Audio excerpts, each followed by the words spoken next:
Okay, good afternoon, everybody, and thank you for joining us for today's Lunch and Learn. First, thank Tony and Eileen Adelson for sponsoring today's Lunch and Learn. It was very generous of them to sponsor in my honor, so thank you guys. I appreciate the friendship and I appreciate the honor. Thank you again to the JCA. We love our collaboration of classes and especially a Lunch and Learn. So thank you for hosting us throughout COVID. Hopefully this is behind us. We will still have Lunch and Learns here, but hopefully we could go back to people's offices and back downtown. So we look forward to those upcoming days. There's one quick announcement before we start. Two things. Number one, this Shabbos, I will be giving my Unlocking the Closed book. We will be talking about the Hallel, even though we're smack in the middle of the Amidah, but we say the Hallel throughout the holiday of Pesach. Every day we say the Hallel, so hopefully we're going to expand and understand the famous Psalms of King David that we put as in part of our services. The Hallel, we'll be expanding on that. Also, Monday night, I will be giving a class on some insights into the Haggadah. So please join us for that. That's going to be on Zoom, also in person, but probably primarily more on Zoom. And that'll be insights into the Haggadah to make our Haggadah and our Seder more meaningful. Also, one more thing, hopefully starting tomorrow, I'm going to bring back for a week my morning minutes. We won't be calling it morning minute. We'll calling it insights into Pesach or something like that. But so please stay tuned on our WhatsApp group, on our Facebook page, on my YouTube channel. I'll be hopefully putting every day except for Shabbat, right? Insight on my YouTube channel of to enhance our Seder and our Pesach and our and a better understanding of the Haggadah. So we have a lot of opportunity to get to have a better Pesach. We're going to be doing that right now also to have a more meaningful Pesach. So please, any one of those opportunities, please take advantage of, and we could expand and understand and have a better, more meaningful Pesach and Seder. On that note, now, so Pesach Seder, right? That's like probably the time that we have the most of our families around, right? That's probably, right? Most probably kids are here, kids are there. My family is, thank God, all over the world. I have a sister in England, I have a brother in Israel, family in New York, we live here, family in Toronto too. Right? God willing, we'll be together this Pesach. God willing, we'll be around 55 people. Right? Yeah, thank God. Family's growing. One family's not coming in. Would have been even more. But the Manish Tanah, the custom for the Manish Tanah, some people have the custom that every child, right, says the Manish Tanah by themselves. Our family, we limit it to under bar or bat mitzvah, right? Because otherwise it'll be way too long. But thank God, last time we had all the grandchildren, right, say the Manish Tanah. The Manish Tanah took about 45 minutes just by itself. Right? I can imagine that. Right. So Pesach Seder is a time where we get together as a family. Right. Now think about this. Imagine your Thanksgiving dinner, right? Imagine a Thanksgiving table set in your Connecticut home, right? Okay, I guess Connecticut is like, typical, pre-America kind of home. Right? Family gathers around to celebrate, right, the survival of the pilgrims through the first, right, the rough coming to the new world, winter. Next to the turkey and the cranberry sauce is a bowl of snow, right? Symbolizing, right, the fierce cold that the pilgrims endured.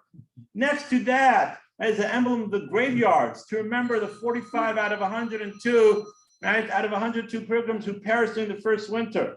And pumpkin pies laced with horseradish, just so no one will forget how much the pilgrims suffered. Does that sound like a Thanksgiving dinner? No. Right, like Thanksgiving dinner, where we have all our pumpkin pie and our turkey and our stuffing, and it's all good and shibboleth and it's fun. You play a little, football before the game, before the meal starts. We don't commemorate all the hardships that the pilgrims went. They went through hardships. If you read through the history, it's important to do. Right? They went through a lot of hardships. 45 out of 102 of the original pilgrims perished in the first winter. They went through a lot of hardship, but there's no mention of it. Why? Because it's a joyous time. It's a joyous time. It's being thankful for the good that happened. Imagine, July 4th, right? The independence of America. July 4th is a great time, great fireworks, right? And many wonderful meals and barbecues going on. Do you know how many people died for us to be able to have the independence? Do you know how many? I don't know, but a lot.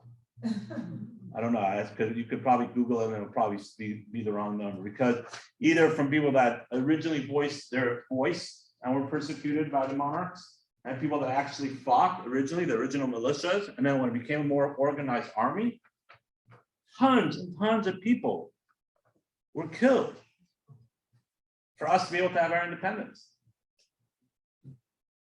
to continue to have our independence. Yes, so we have days now called Memorial Day, Veterans Day. These days are extremely important to show our respect to all those that lost their lives. But we don't do anything to commemorate that on the day of our joyous day of independence. So my friends, why in the Pesach Seder, right? We're just become so used to it and just so part of our culture of what we do, which is important, but we have to always stop and reflect and ask, why in the Pesach Seder is it riddled with actions that we do to commemorate the hardships of Egypt? The Pesach Seder night is a day that we were redeemed from Egypt. So why do we talk about the hardships? We eat the maror, right? So you can say, well, the maror is not really that bad. It just takes some lettuce, right? In my family, we have a custom for those that are able to do it to actually take the horseradish, right, from the ground. You cut up into pieces, the white, right? We grate it, and then we have little pieces of it. And actually eat that. You start crying. Literally start crying. Right? We break the matzah. We speak about the lechem oni, the poor man's bread. Halach ma'anya. We lift up the matzah. We say the poor man's bread. We commemorate the suffering. The Talmud even goes as far as it says, mastil b'gnus. We're supposed to start off with a hardship, the gomer b'srach, and you finish off with the praise. Why do we start off with the hardships? It's the day of our freedom. Let's celebrate the freedom. Let's find another day to talk about the hardship. We have so many fasts in our duty, in our cycle, right? Of the calendar. We have Tisha B'Av, right? The 9th of Av, destruction of the temple. You could put it there. We have Yom Kippur, what's the most famous fast. We have the 10th of Tavis. We have the fast of Esther. We have the 17th of Tammuz. We have many fasts. How about we just like insert it there somewhere and say, hey, we're fasting. It's a little hard. Remember the hardships the Jewish people had in Egypt. Why do we speak about the hardships when we are trying to celebrate our freedom? And that's the question that I want to present today to really start our discussion. As I mentioned, we're going to have many more, not only today, hopefully daily minutes and over Pesach, over on Monday night.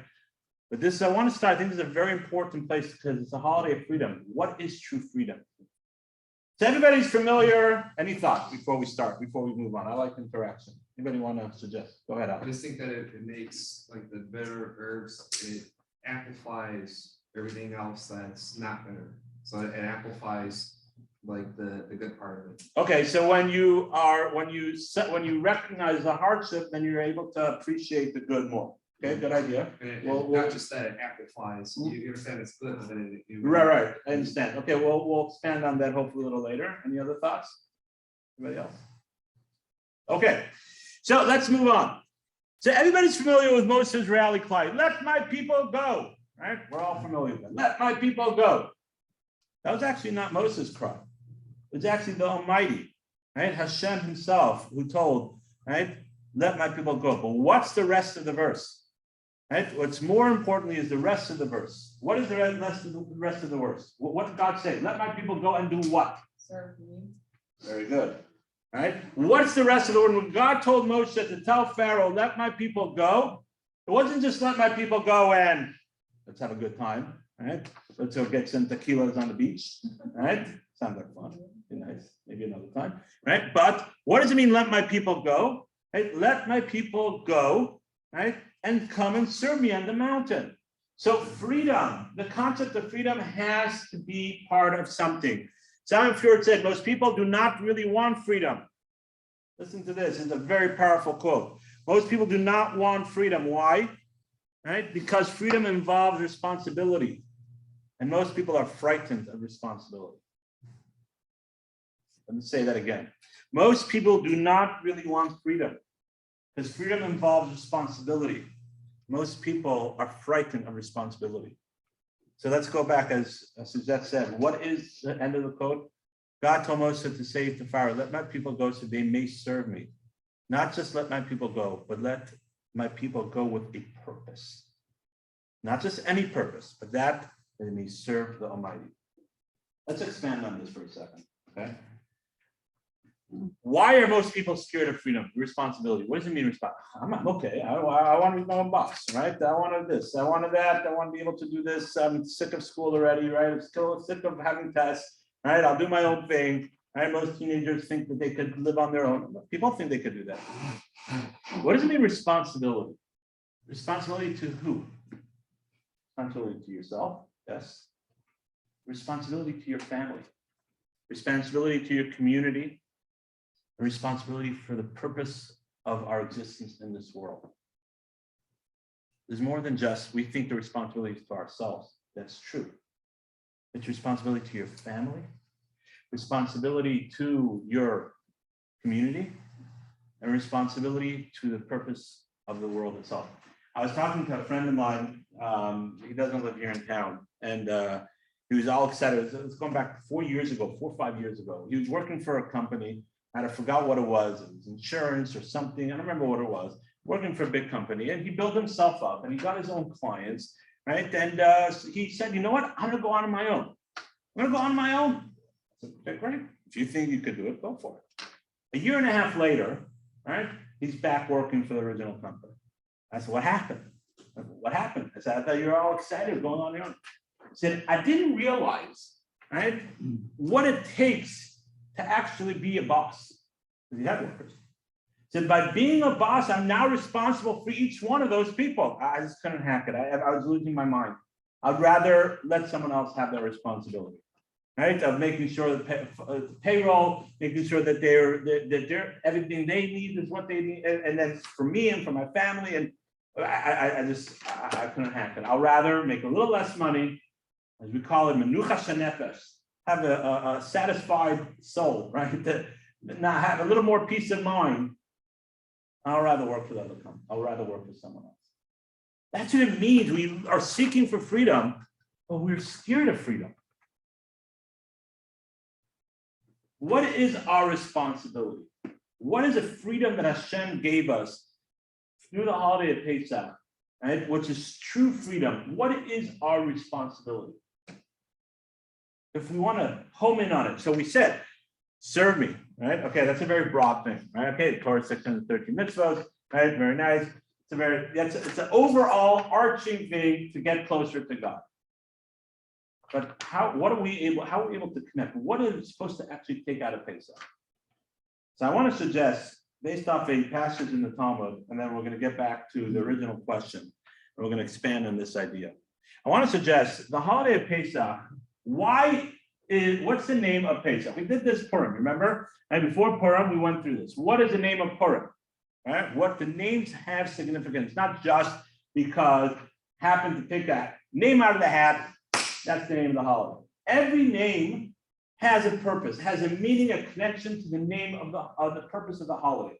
And so the Torah tells us, right? The name Pesach comes from Pesach Batei Yisrael, right? When God, the 10th plague, right? There was a plague of the death of the firstborn.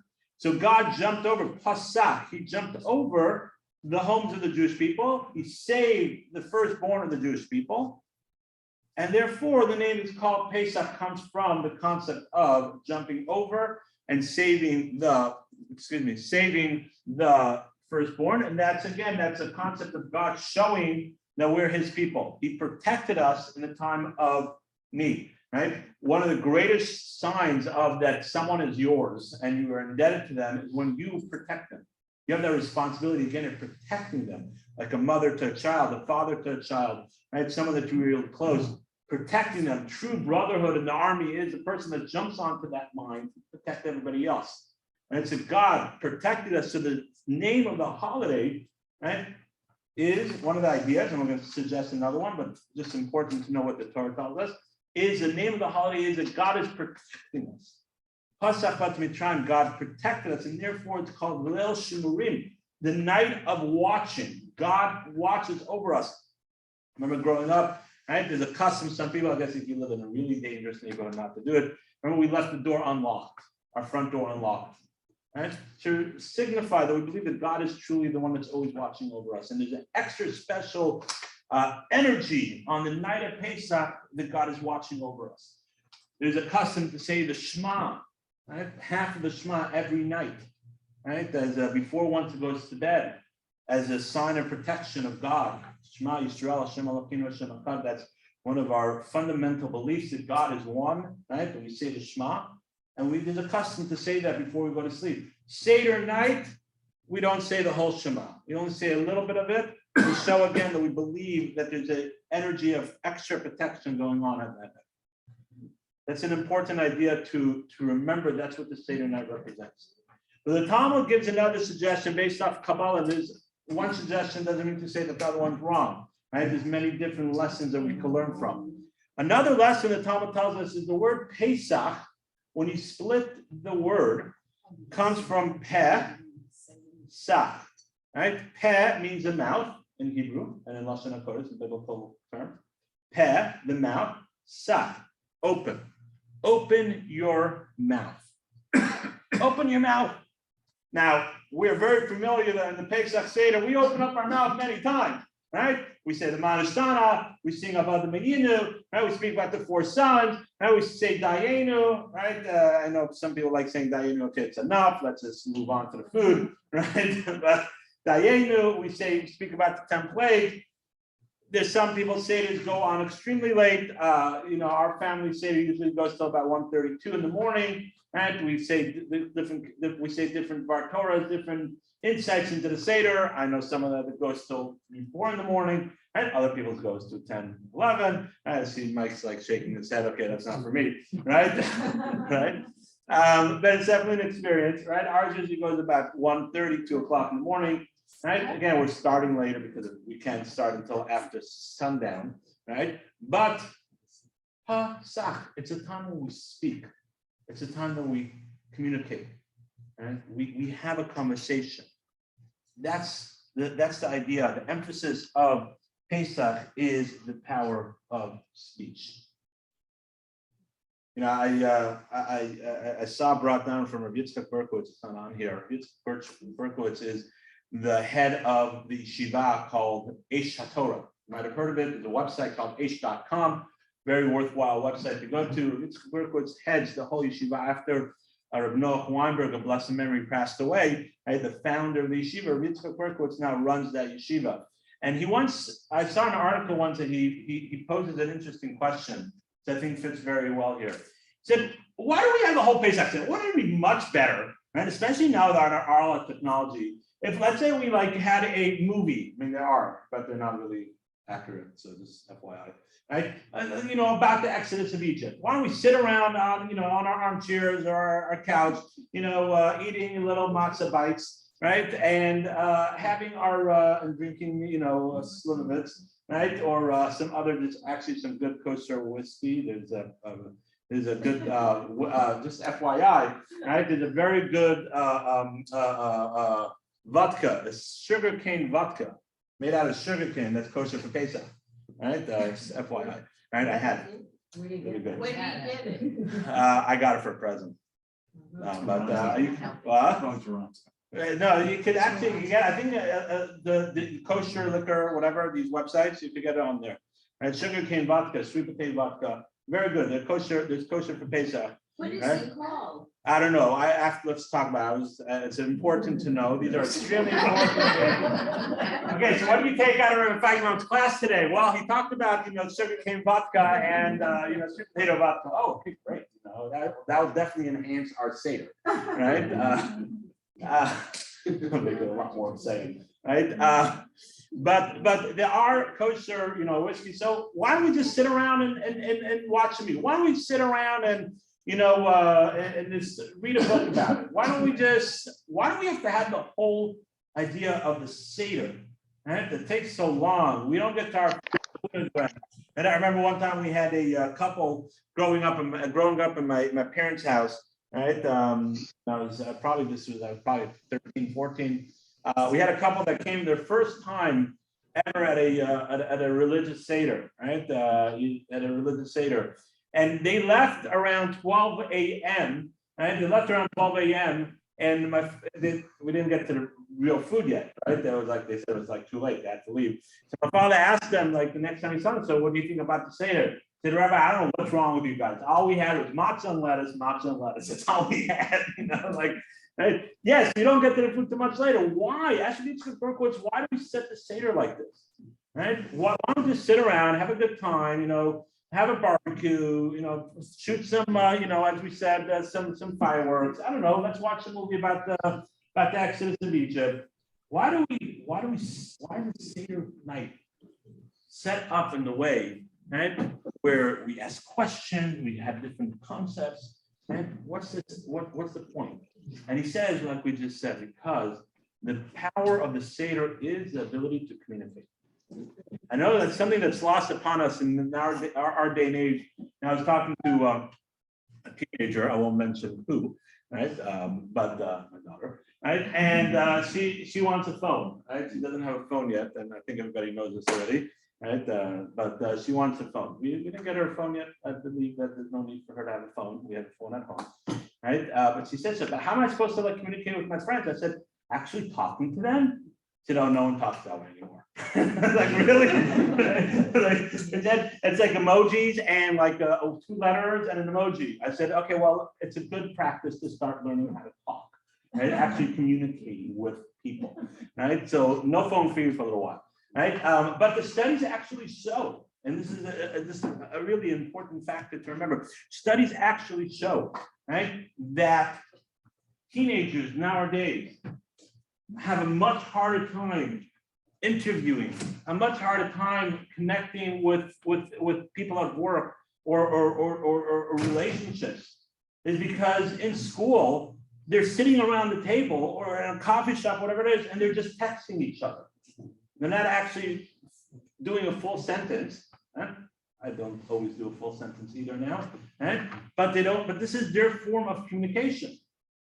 They actually don't know how to use their mouth that well. Studies show that.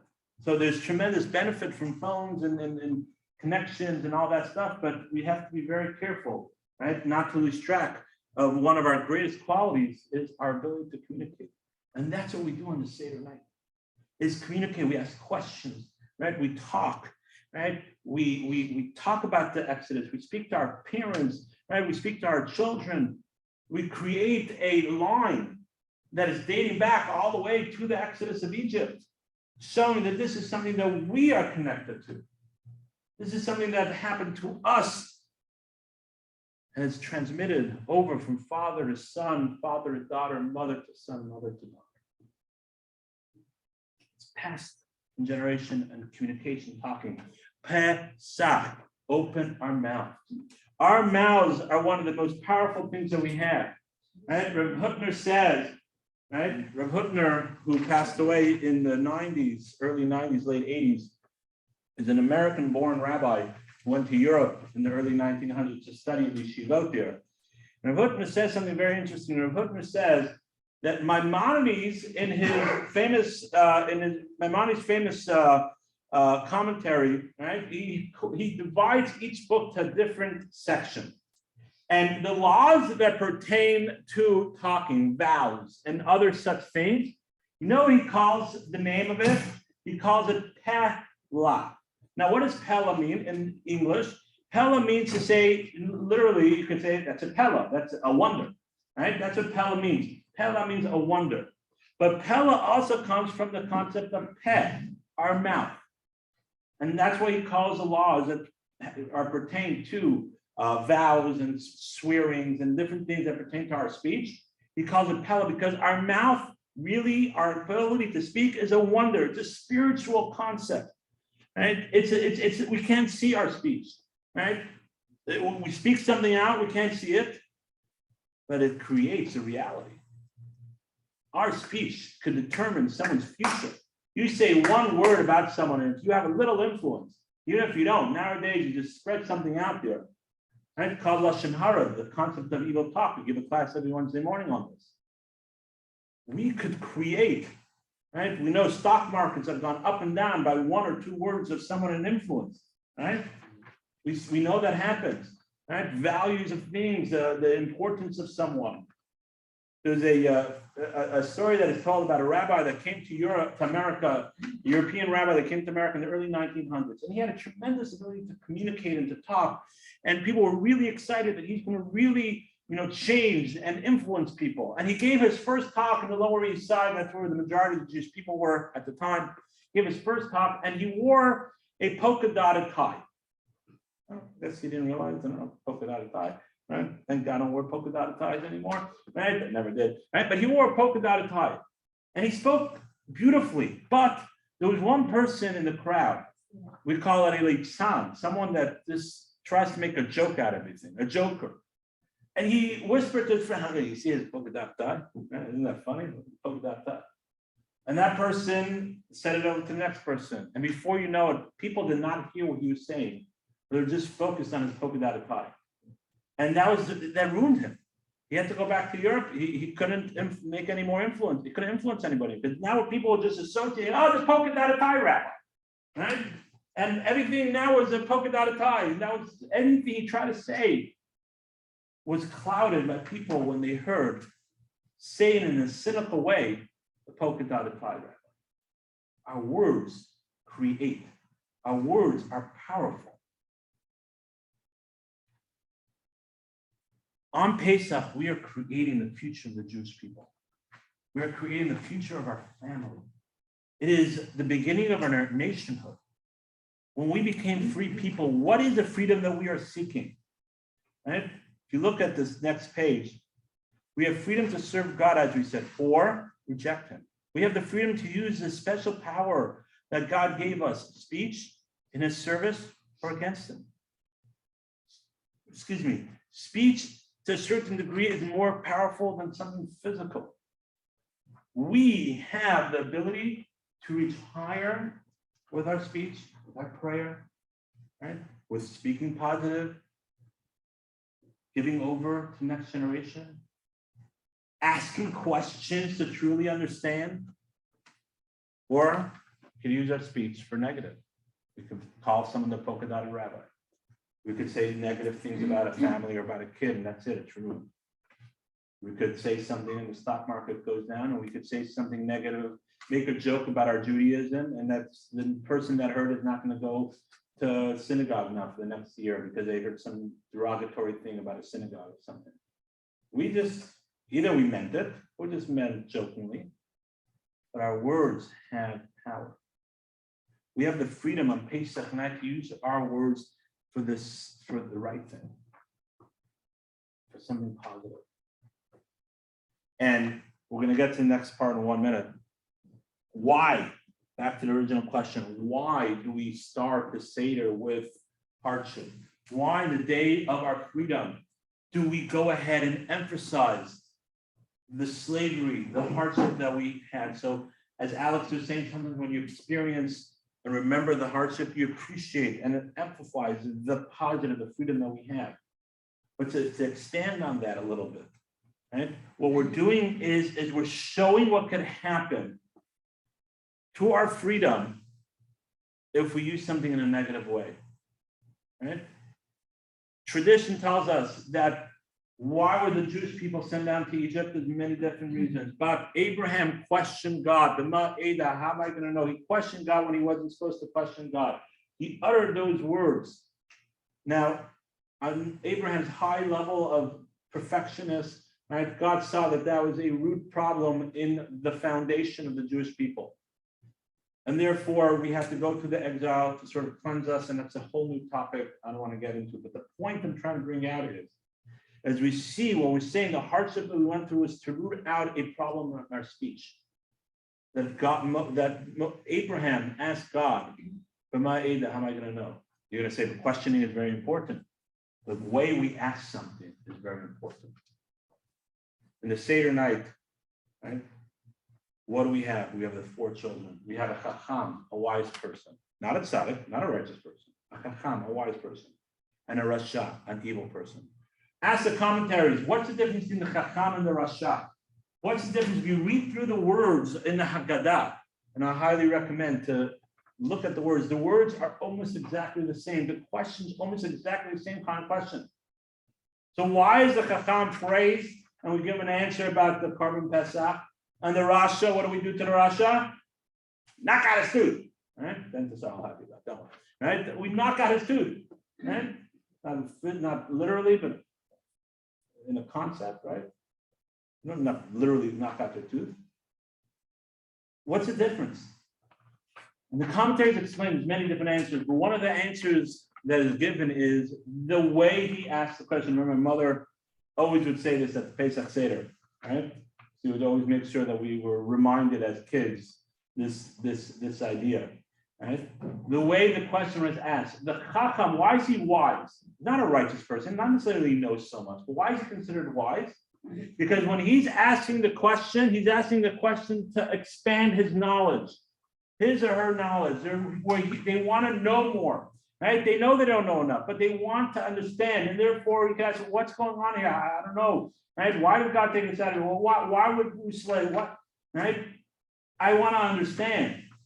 Or someone could ask a question as, "What's going on over here?" And walk in.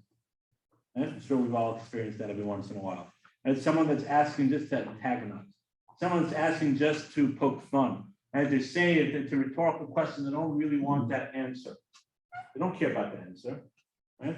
But they're asking the question just to poke fun, just to antagonize, just to get under your skin, and just to show that they have a question, and they're just going to rely on the question, and they don't care about the answer. That's a rasha. That's a rasha. The rasha doesn't want to use their power of questions to actually expand their knowledge. And what do we do by knocking out their tooth? It's a metaphor of the teeth as a way we can communicate. We have no teeth, we sound very funny, right? Sound very funny without any teeth.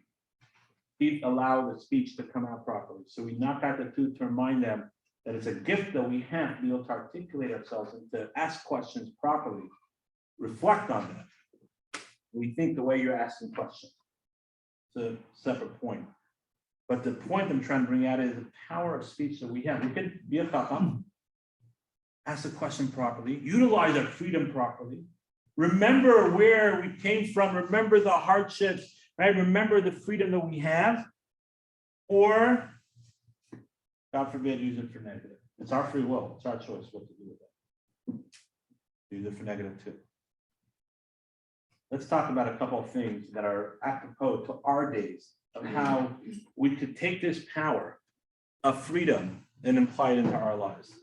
The definition of slavery, right? Slavery, we think it's people in shackles, right? People are being whipped, right? Unfortunately, people that are, being persecuted around the world, right? Sold into slavery. Unfortunately, there's so many, there's so many kids that are being sold into slavery now. It's a terrible thing, right? Adults also, but slavery of old, slavery of now, people think slavery is people that are shackled by other people, one way or another.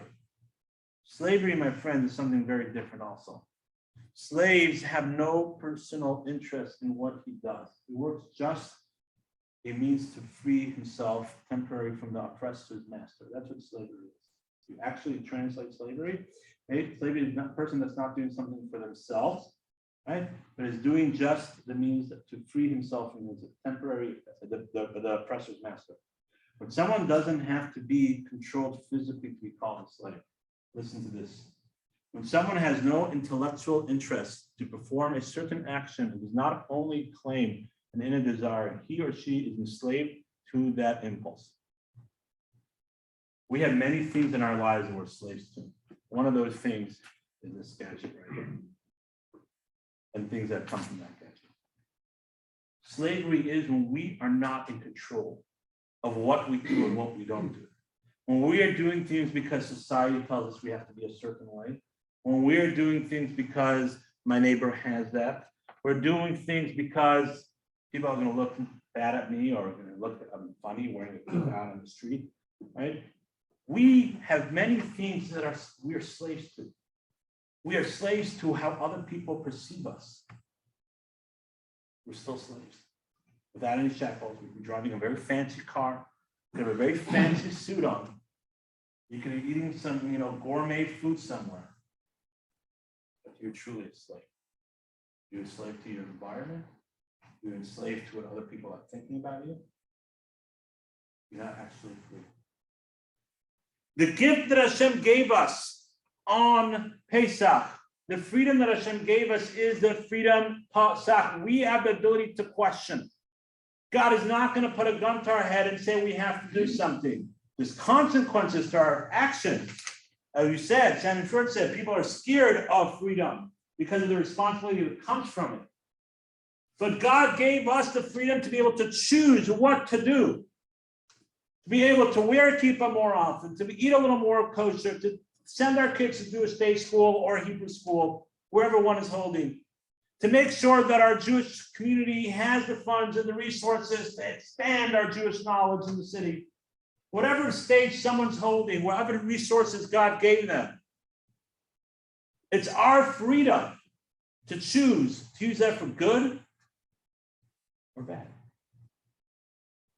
To use it for our relationship, we have to ask, we have to think, we have to communicate. By coming to a class like this, you're starting your freedom. By expanding your horizon. What you do with it, now that's your choice. I always tell people, I'm never going to tell you what to do. It's not my place to tell you what to do. I could educate, I could give you knowledge, then it's your choice. You want advice? Give you advice. It's your choice. It's every one of our choice what to do. And it's our choice how to communicate, how to ask questions. It's our choice how to give forth to the next generation. Passover is a very powerful line. I saw this quoted in an article and I forgot where, so I didn't quote it from there. I apologize. Passover is not a rally cry for all the oppressed people in the world. It's not about the liberation line like the Haggadah I saw, feminism, or even Iraqis. Oppression is a terrible thing, and we should definitely work to fight it. It's not what Passover is about. Passover is about the Jewish people forging a relationship with God. It's not about the physical freedom. It's physical freedom and it's about spiritual freedom. It's about our ability to say we are going to create a relationship with God. And therefore, that's how the two names connect. God protected us. God saved us. Now it's our choice. Are we going to go ahead and forge our relationship with him? Are we going to go ahead and expand our knowledge? Are we going to go ahead and now we're looking at the Seder night, we're going to ask the question, why are we starting with negative? Why do we crack the matzah? What's with the 4 questions? Right? We say in the Haggadah, if God did not take us out of Egypt, we still would have been enslaved. Really? We're 3,000 years later. Come on, like nations went up and down. Good question. I'm going to talk about that in a later class or in the morning minute. I'm not sure which one. Right? That's a good question. Why do we say that we were still enslaved? What does that mean? We have to ask questions. We have to use our power of freedom, our pet, our mouth that God gave us. The ability to communicate, the ability to reflect, the ability to ask, and not be living a life of slavery to just the way we grew up. I've heard this before, and it's a legitimate thing. People have it. Oh, Rabbi, that's just the way I grew up. That's great. But, okay, you have the brains, you have the wherewithal to ask questions, to learn more. You want to stay that way after you ask questions, and that's your choice. Not going to tell you what to do. But just because that's the way you grew up doesn't mean to say that that's the way it has to be. People grow up in many different ways. Some of that you can understand that someone said, well, that's the way I grew up, that, I was homeless. I grew up unfortunately homeless. I'm just going to stay homeless.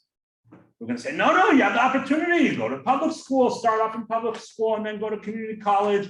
Right? You have the opportunity. You have the freedom. Thank God we're living in a country that we have that ability to go ahead and do something. So thank God we have the ability to go ahead and expand our horizon and our relationship with God.